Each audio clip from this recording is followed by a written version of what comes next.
بسم الله الرحمن الرحيم إذا جاء نصر الله والفتح ورأيت الناس يدخلون في دين الله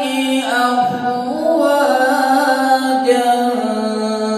فسبح بحمد